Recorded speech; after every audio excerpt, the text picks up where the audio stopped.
It's no big deal. Good evening and welcome to a special presentation of Oscar Mike Radio. And like the Marine I am, any climb and place I can take a microphone or a gun.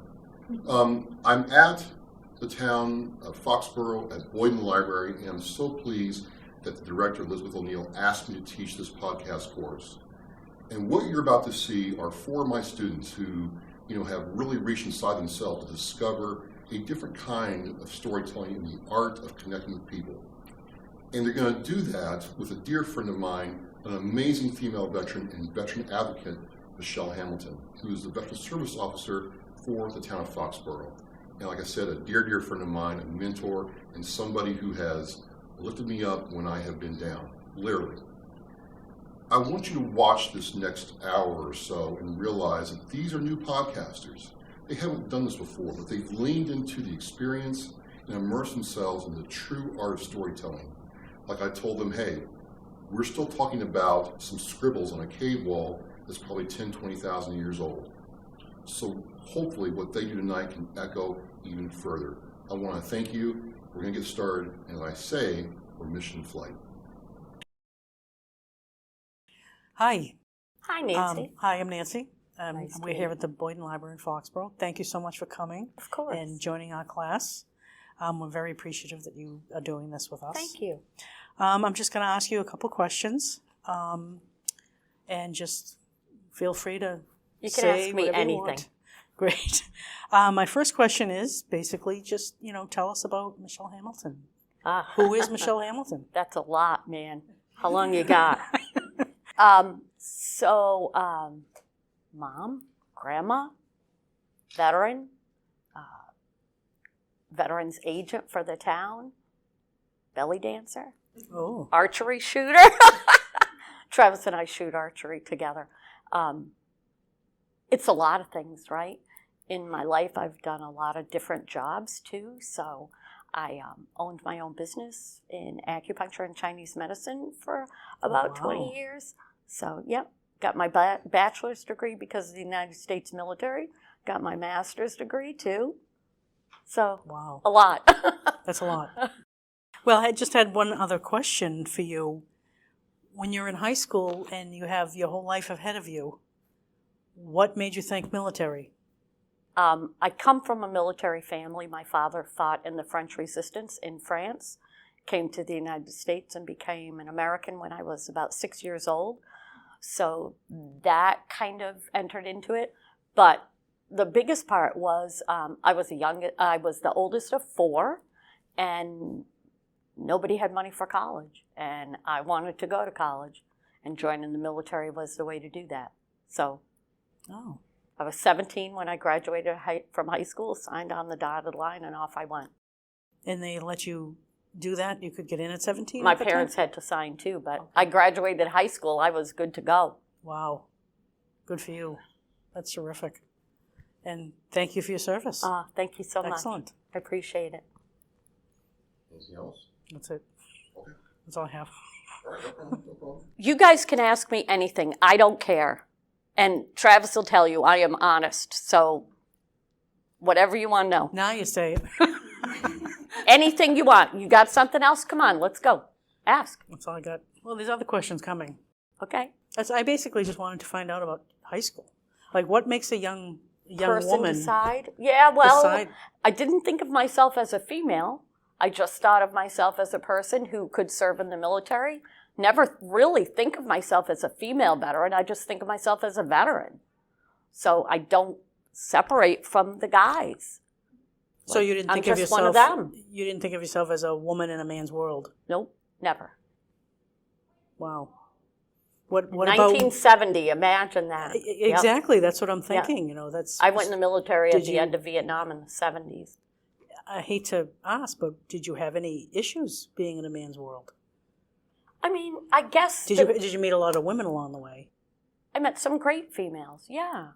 I mean, it's like anything else, right? It's what you make of it. So, I mean, I've been in leadership my whole life. Travis will tell you. I mean, in the biker world, I was one of the female presidents of a national organization. So, wow. I just follow the mission and do what you're supposed to do. I never That's- really cared. That's great. I guess. You're a great role model for young women for today. Thanks. That's I for never sure. really thought about it separately from I'm a soldier. That's my job. Wow, that's terrific. You're a great role model, I'll tell you. That's wonderful. Thank you. You're ahead of your time, that's for sure. Maybe. Definitely, you're ahead of your time, definitely.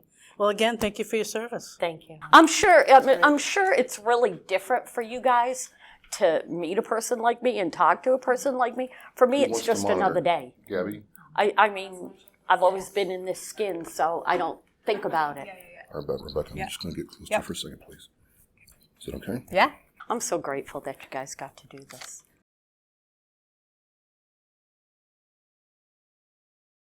Hi, Michelle. Hi, Rebecca. I'm excited to talk with you. Oh, I thank have you. to say you already answered my first two questions. That's all right, ask but away. I think I have more just Okay. hearing a little bit of your story because Okay. it sounds like you have had a lot of adventures along the way.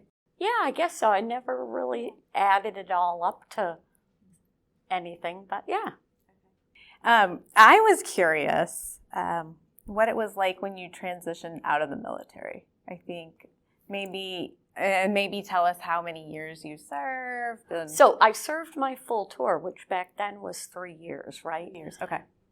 So very, very different than the experience that you folks have in the military now. Okay. Out processing was basically sign this paper and you're done.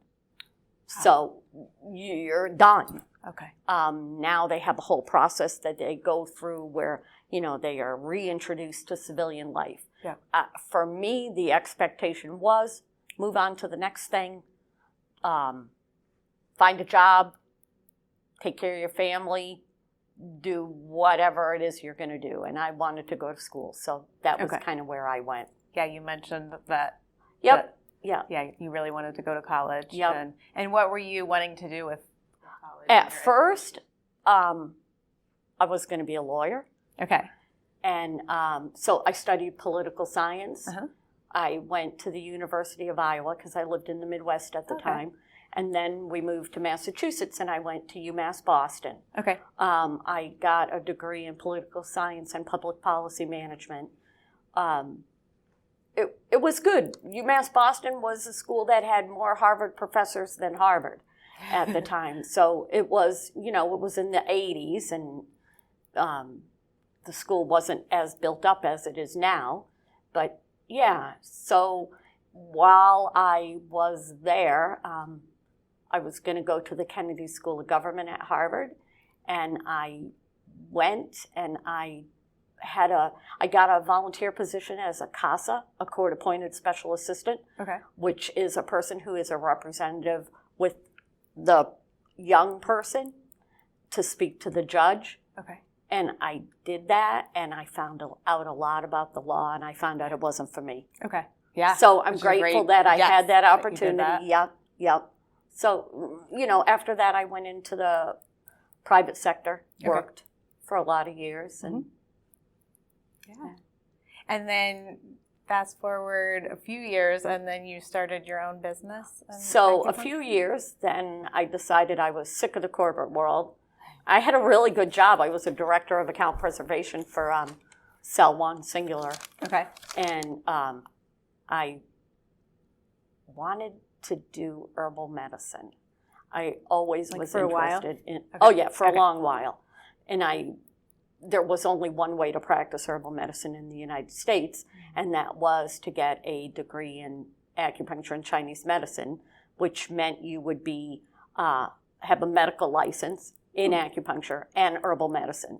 So I quit my job and went back to school, got a master's degree, and opened a practice. My practice took off pretty quick. I treated a lot of veterans. I also treated a lot of stroke and traumatic brain injuries. So that's I was always busy. Mm-hmm. And then after about 20 years, I was like, oh, I want to do something else. And the town of Fall River, the city of Fall River, had known me as the president of Rolling Thunder for about 8 years. Okay. And they really pursued me hard to, they had a veterans agent opening, and it took them a couple of months to talk me into it, really. And then I was like, well, I'll just keep my practice going, and I'll do this too. And if I hate it, I'll just quit and go back to my practice. But I love it. I was going to say, I take it you didn't hate it. Yeah, no. And, you know, I was in Fall River for a while, and I mean, it was great. Don't get me wrong. I loved the veteran population. It was a lot bigger than the veteran population here in Foxborough. Okay. But the job came up, and the offer was good, and that's the end of that. So I've been here for about a year now. Actually, probably right around a year. Okay. So, yeah, and I really enjoyed this veteran. I just like working with veterans, but this veteran community is pretty special too. Yeah, that's awesome to hear. So, yeah, I'm lucky. Yeah.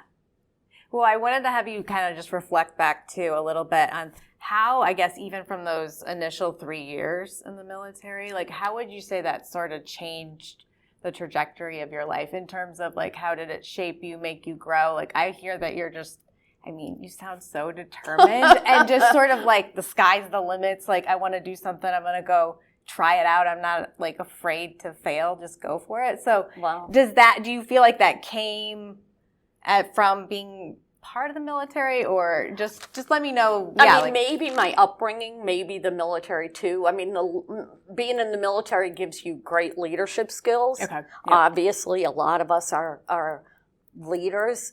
And, you know, it gives you a better path, I think. I mean, I wouldn't be doing this job if I didn't serve, because in order to do this job, you have to be a veteran, right? Yeah. So I wouldn't Makes have had sense. that opportunity. I wouldn't have had the opportunity to go to college. I wouldn't have a master's degree.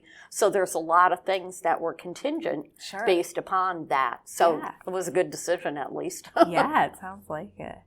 Well, I'm going to pass it off to Kelly here, but I would just like to say, I think it's really awesome just to hear, about how you building community, serving others, just continuing on in your experience. Like it kind of just seems like it's just morphed throughout your life, but I hear that you've served many people along the way and just brought a presence where you're connecting people, supporting them, drawing out their gifts and talents, and it's been cool to just A lot of a little that, bit. yeah. Thank To you hear so about much. it. Yeah. Thank you. Hi, Michelle. I'm Hi, Kelly. Nice to meet you. Nice to meet you as well. Thanks for taking the time to do this. Thanks for Me having and me. my classmates have learned so much from Travis, and we're thrilled to have the opportunity to talk to you, learn about you, and practice the skills that we are honing in. The minute he asked me, I was like, yeah, sure, anything. You guys obviously have a good friendship. Oh, he's just a great person. I love that. So we heard a lot about your background, your history, how you came to where you are today, and my job in this podcast is to talk about today. Okay. What's been happening around you recently, professionally, personally, and things like that. So I want to congratulate you because the Revs game back in March, Yeah, you were that was honored, cool, right, as the wasn't it? hero of the March? Hero of the match. Match, yeah, that was pretty cool. They email. I mean, I've had a talking back and forth relationship with all of the folks over there, right, by virtue of being in this town. And they sent me an email, and the email was kind of like, you know, we do this hero of the match. And I thought, oh, cool, I'm going to get to pick one of the veterans in my town to be able to do this. This is awesome, because I have a group of them who've done exceptional things, you know. You wouldn't even know it. They wouldn't ever tell you. Humble. But I know it. And the last sentence was, and we'd like that hero of the match to be you. And I was like, no. Because, no, there's all of them, too. Mm. So, yeah, that was pretty nice of them, really. And so they said, oh, you can bring your family. You know, we'll give you 5 tickets and stuff. And I was like, well, I'm not bringing my family. I'm going to bring the veterans. Because these are why I'm here. These are my people. So I went through and I invited a couple of the secretary from the Veterans Advisory Committee, Mm-hmm. one of the guys from the VFW, one of the guys from the American Legion, and then there's a group, the Sharon Elks Riders, and they do POW MIA Day with us. Okay. Here in town, we do a 24-hour vigil, Wow. and they do the overnight shift. So I invited those guys to come with me, and it was pretty spectacular and quite special for all of us. We went down on the field, and you're kind of looking through the stadium, and we're just us, right? We're just doing our thing. And they were all like people. They announced us and what we do, and our names, and Wow. all those people were clapping for us. And I was like, oh my God, this is overwhelming. It's a powerful moment. Powerful. And I Yeah. got to spend it with them. So, it wouldn't have meant as much to my family as it meant to the vets. Yeah. That's such an honorable thing to do. It was and crazy. humbling as well, but for you to incorporate your honor and divide it out and share it amongst the veterans and other service members, and Yeah. it speaks to your character, really. I don't know. right? I don't think I would have done it any other way. Yeah. I wouldn't have It's done it incredible. any other way. It was just a great night for all of us. And for me, on the other end, we had a suite up. Nice. We were the big shots, Yeah. right? But I got to sit with them while we weren't working. Mm. And I really got to learn a little bit more, because when you're the Veterans Committee, everything we're doing is we're working. Right. So I got to sit with them and learn a little bit about each of them as a person. So that was a huge takeaway for me. I really kind of got to know them a little bit better. And I think it enriched the relationship from each of those organizations with my office. So it was really great. I think when humans are connecting on a personal level, not just Yeah. professionally, but a shared mission, a shared vision, and Yeah. a shared respect Yeah. for everyone's service. Yeah, So it was great. that's really cool. And I know back in November you also had another incredible honor, right? This was you got to put the wreath on the tomb of the unknown soldiers. Yeah. How did that, again, what an honor. How did that come about? So as Rolling Thunder, we always do a national conference. Mm-hmm. So we go and we speak with the politicians, and we have our Congress, and we vote on bylaws and all of that. I'm not the president anymore, but I still can go, Mm-hmm. right? So I was like, we talked for years about doing a wreath at the Tomb of the Unknown, and I said, well, you know what? I'm going to send an email and see if I can get us in there. What I know about you, this is like true Michelle fashion. Like, let's get it done. And I'm going to send it from my work email address, because maybe that will help. Yeah. So I got an email back. Yeah, you guys have been selected. It was just a phenomenal moment. I had to keep reminding myself, don't cry, because it was just so, I'm so lucky. We just really got to do that. So, and I was, so the current president of the chapter and I laid the wreath, and then 2 other chapter members went with us. Mm-hmm. So yeah, it was pretty great. Yeah, Awesome. Everybody stands, and those tomb guards are the nicest people ever. And they're guarding 24/7. Yeah, Yeah. and they talked us through, and if you look at the pictures at the top of the stairs, the guard is facing us, and he's kind of talking to us, and I'm like, oh God, I'm probably going to have like a nervous breakdown. And he starts laughing. He's like, well, there'll only be a couple of thousand people who see it, so No big deal. Don't worry not about a big deal. You won't trip and fall or anything like that. And I was like, oh my God. But we needed that at that moment, right? Because it's serious. Yeah. You So a little know? bit of humility and like being like human, as like Yeah. you connected at the Revs game and you connected to this Yeah. guard in such a powerful and impactful It moment, was but it's just like still brings you awesome. down to the humanism Yeah. of it, right? Yeah, it was just, a moment of a lifetime for sure. Yeah. How many people get to do that? No, that's an honor. I mean, So, really I incredible. was like, I'll send the email. We'll see. What are they going to say? No? Okay. Gabby is going to ask you more about Rolling Thunder, but just to connect the dots between that opportunity and the organization, can you just tell the people in a couple sentences how that overlaps and why those are meaningful together? So I've been a member of Rolling Thunder for 11 or 12 years. I was president for 8. And this chapter, the chapter that I'm a part of, is responsible for everything from the Brockton VA down through the Cape. So we see a lot of different people. And that's how I ended up getting into this job, quite honestly. Oh. I never would have known about, I mean, it wasn't on my radar, right? And had they not pursued me in Fall River, I wouldn't be doing this. But I was just ready to roll the dice, I guess. So, yeah, and the mission of Rolling Thunder is to account for all missing in action and prisoners of war. So I've been lucky to be able to escort remains home, meet family members whose remains, you know, cousins of, you know, an uncle, and you see the trauma that those losses cause in generations of families. So it's significant. It's very, I mean, I'm like on the verge of tears just thinking about it. It's tragic.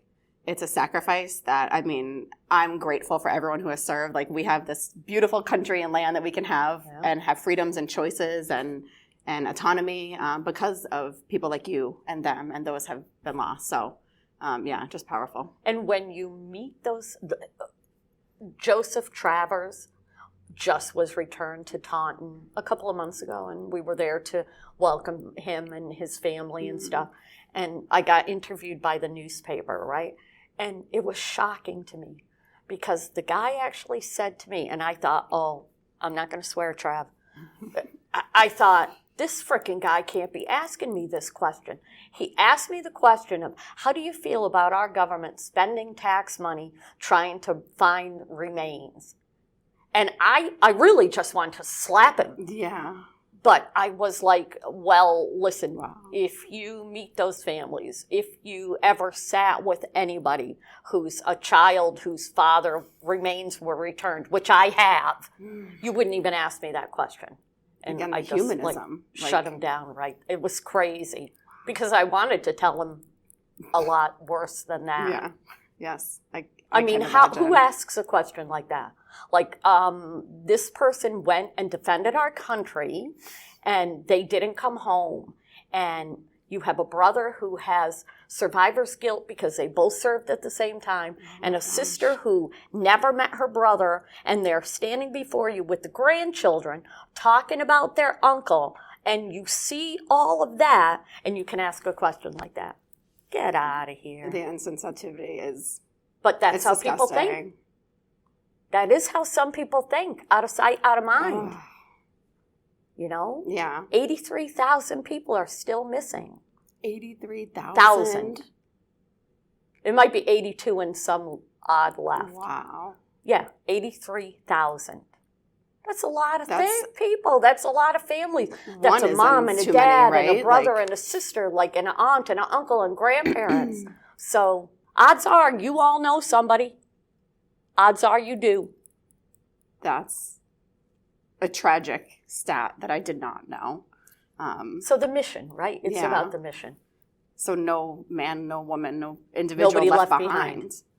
And the honor to place that wreath on the tomb is just that. Huge. This is what it's all about. We are camaraderie, we are together, and we're going to fight no matter what for all 83,000 of those people relentlessly. Thank you for doing that work. Oh, I love it. Are you kidding me? Yeah. Great. I mean, I have had the opportunity to do some significant things just because of the mission. I'm lucky. Yeah. I mean, to see it that way, but the impact you're having, no doubt, on the soldiers and service members' families and the community, which is a little segue into currently your support now in local communities, right? So can you tell us a little bit? I know that every town and city in the state of Massachusetts has a VSO. Yep. Is that true across the country? Nope. It's true to Massachusetts. Okay. So the state requires every town to have a veterans agent. So in this town, I'm the director of veteran services, which is a huge amount of things, right? So the state of Massachusetts has a program called Chapter 115, which is financial aid for veteran families. It's a program that helps people if they, and you have to qualify for it, right? Like any social welfare program, you have to qualify for it. You have to be a veteran who was honorably discharged. You have to not be a criminal. You have to be in financial need. Assets matter. Amount of money matters. Age matters. So that program is unique to the state of Massachusetts. No other states have it. So we in the Veterans Office oversee that program, but we do VA claims. And we help with everything: housing, burial, education, all of that. So it's good for me because it's different every day. And I'm always learning something, right? Different things that happen with in the veteran community. There are things I don't like about it, like when I can't help somebody because they don't fit the mold. But there's other programs that they can tweak into. And this town is smart and unique. When I was in Fall River, we had no attachment to the Health and Human Services end of it. We were just veterans, right? But here, we're in with the Council on Aging, the social workers. So for me, as a veterans agent, being able to go to a social worker and say, look, I have this vet. He doesn't have a good discharge, but these are the issues that he's had, PTSD, different things. He doesn't qualify for X, Y, or Z, but I want to be able to help him. He obviously needs, and the social worker can step in and help. So I think it's one of the smartest things, and I wish every veterans agent office had that, because I don't have the softness of a social worker, right? I'm like, let's go, let's do it.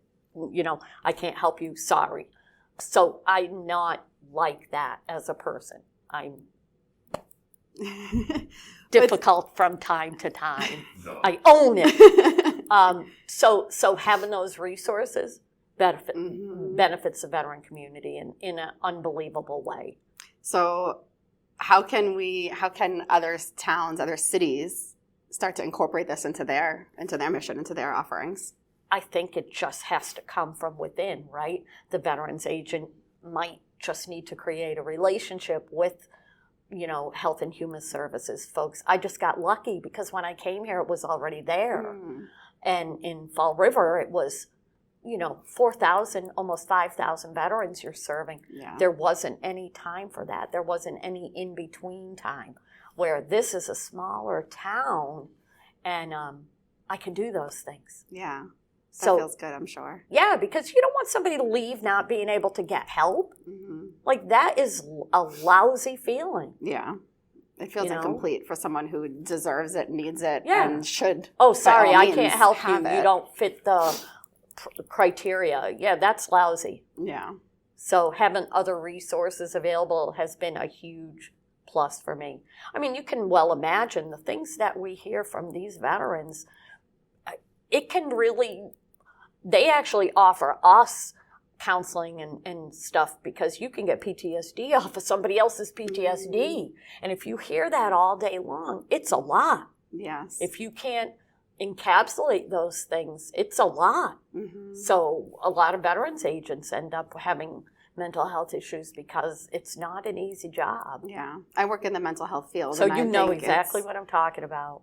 It's so admirable that everyone is being supported. Yeah. The agents, the service officers, the veterans, and that everyone is in it together, because, like you said, holding someone else's weight and burden is then a weight and burden on someone else, but not in a bad way, really, because if there's opportunity to get help and to feel comforted and to learn and to grow.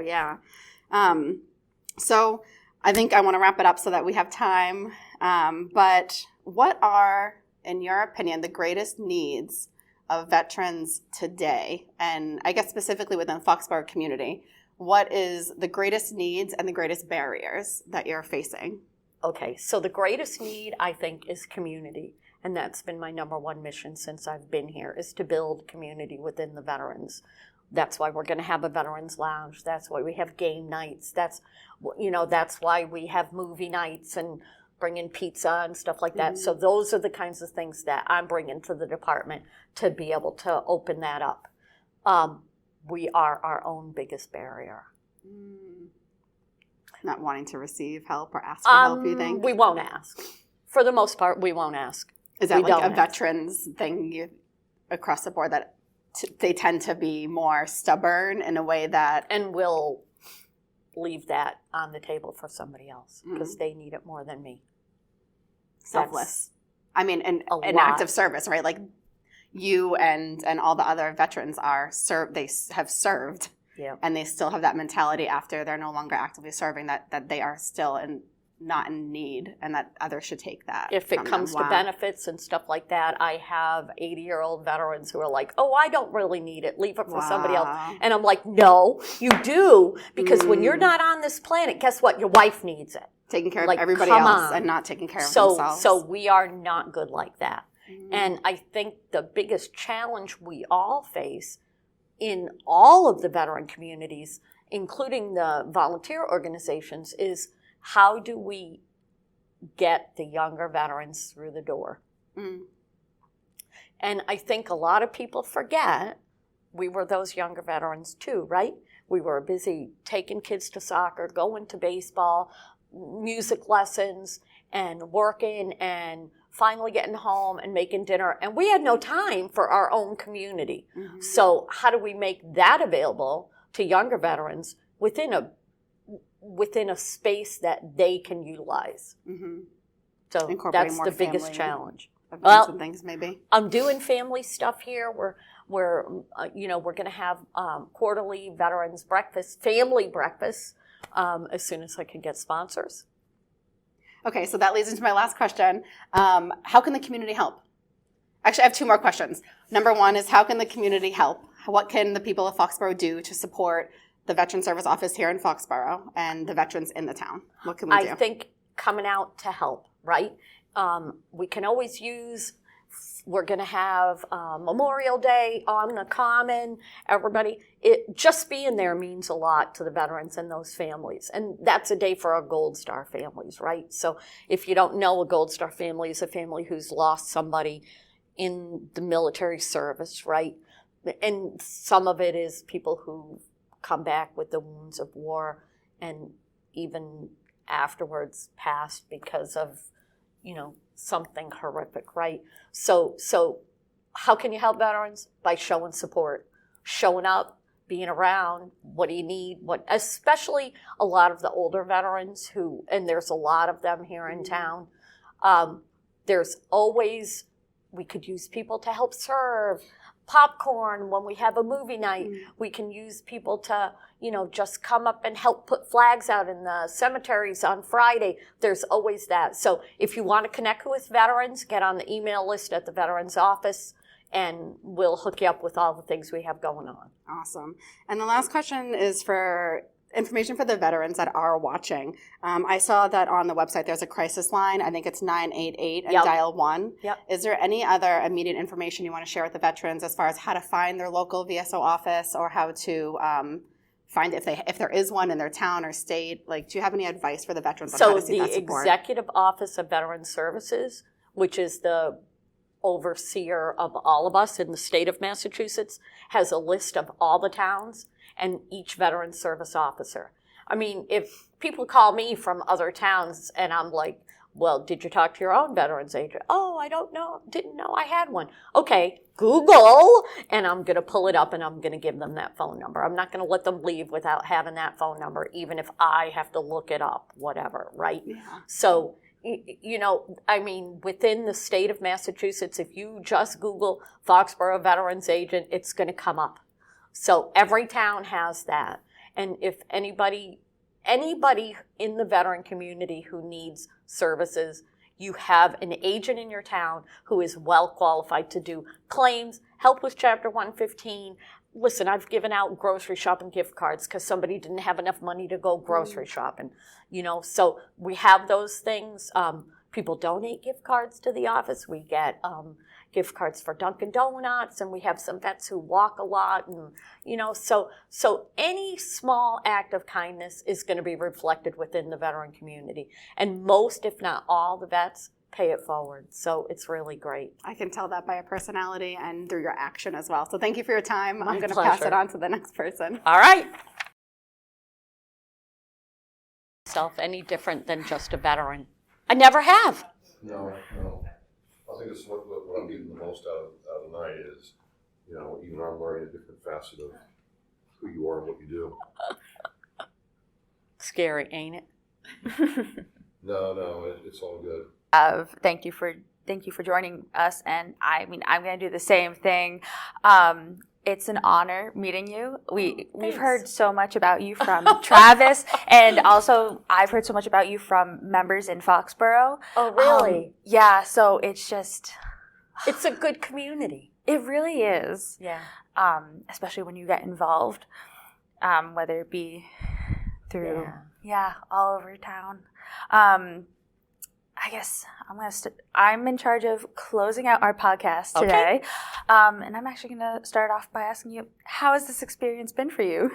Oh, I think it's great. Listen, if I can help any one of you guys to move forward in a career of something that interests you, like that's the good stuff of life right there. That's the good stuff. So for me, when Travis asked me, I did. First of all, it's Travis, and I would never say no to him, even though I'm going home and having a grilled cheese sandwich after this drive. I am. But that's how people learn, right? 83,000 former prisoners of war and missing in action. Who knew that number, right? So, it's always an education, and I always learn something too. Well, thank you for taking the time to talk with us.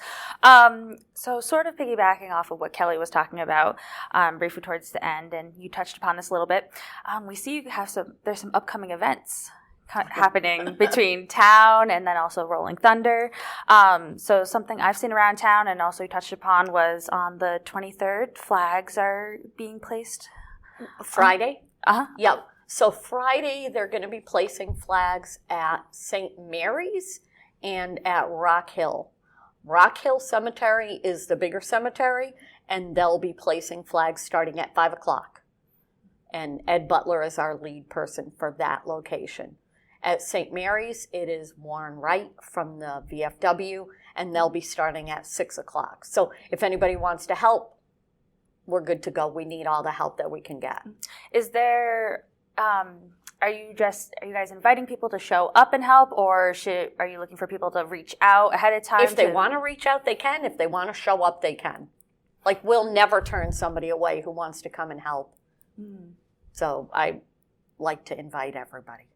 Is there a best email they should contact or reach out through Facebook? Well, they can call the Veterans Department, but my email is mhamilton@foxboroughma.gov, and it's Foxborough the long way. Yes, since our town has two spellings, they like to go back and forth between. So, and if they reach out to me via email, I'm happy to let them know what's going on.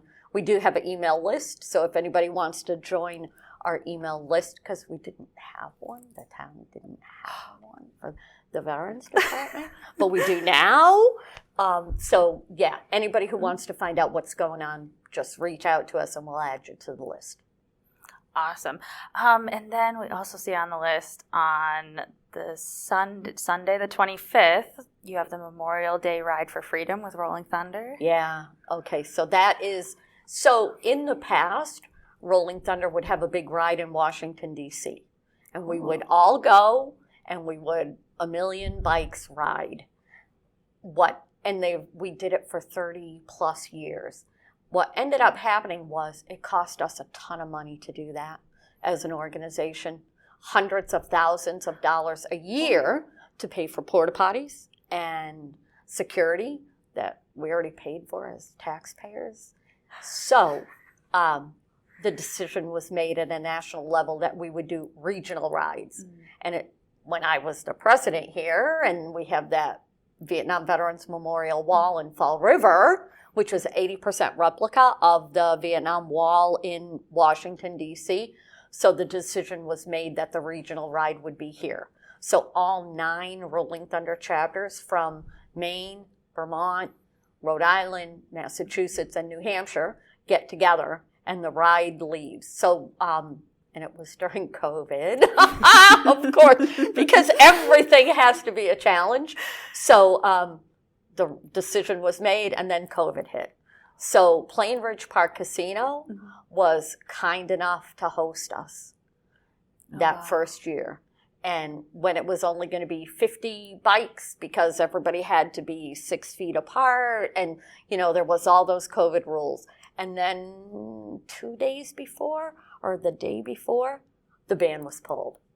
So, so we rode together, and we've stayed with Plain Ridge Park Casino ever since. So this year we are there on Sunday the 25th. And registration starts at 9 o'clock in the morning. Kickstands up at 12 noon. We'll go through, and we're leaving Plain Ridge and coming back to Plain Ridge. So that's a huge change because too many motorcycles to go to Fall River anymore. There wasn't enough parking and stuff. So the decision was made to go and to come back. We've got 3 bands and lunch and breakfast and camaraderie. So, it's a great day. And all the money raised goes towards the POWMIA mission and helping veterans.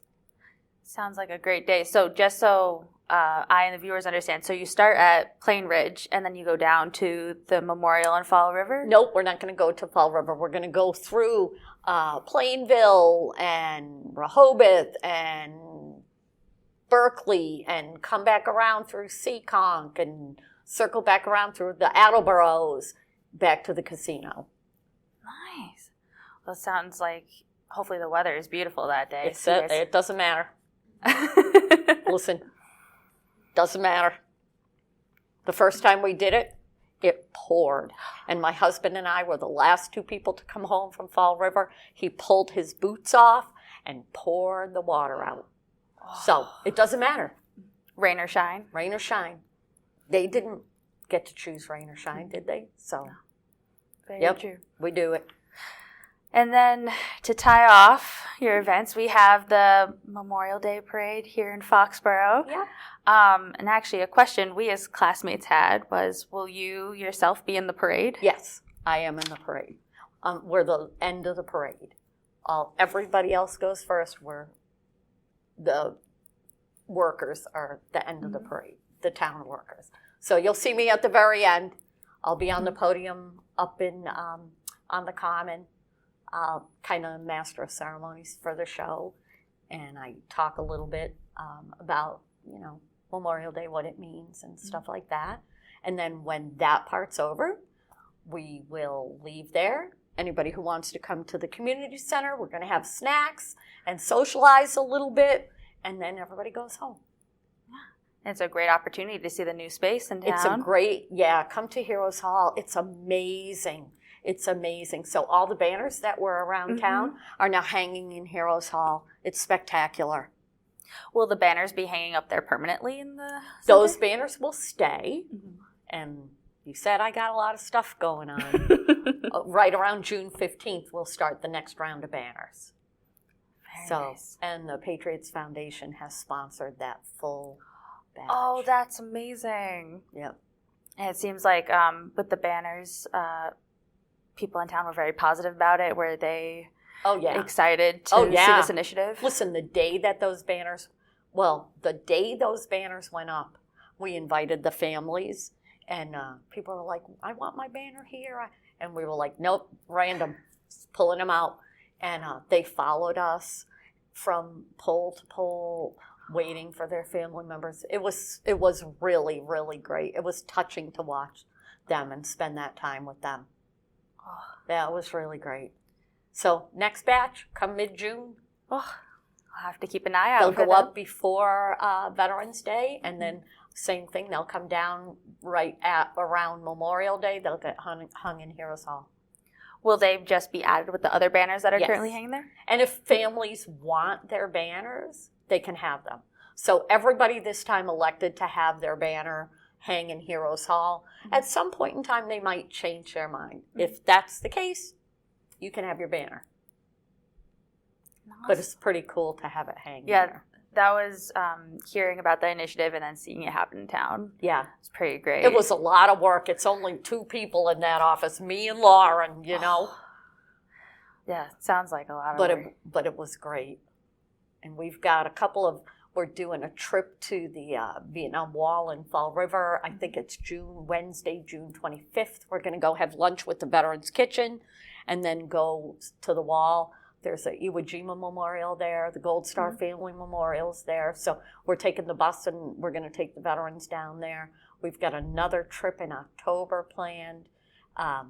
Also, the first Saturday, I think it's October 4th, we have a project called House to House for Heroes that we're going to work with the Norfolk County Sheriff's Office, and we will go to every single veterans home here in town, knocking on the doors.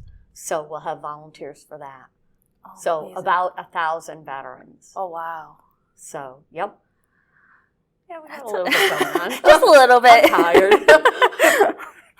tired. So actually going off of that, our local veterans in town, what's the best way for them to get in contact with you if they're whether they're looking for services or they want to email me or call the office. They'll always be able to find me. Yeah. Awesome. And I guess also you had touched upon the email list in regards to like community members who want to get involved joining that. Besides the email list, would it be the same thing if they wanted to contact you to learn more about the opportunities or just to maybe they know, maybe they're aware of an issue or a need? If they have a neighbor who doesn't have what they need and they know that they're a military veteran or, somebody needs transportation. That's what we're there for. Mm-hmm. We're not just there to do claims. We're there to help the veterans. So we try to make sure that we use all the resources that we can to help them. So come to the office, call the office, email the office, and we'll do whatever we can.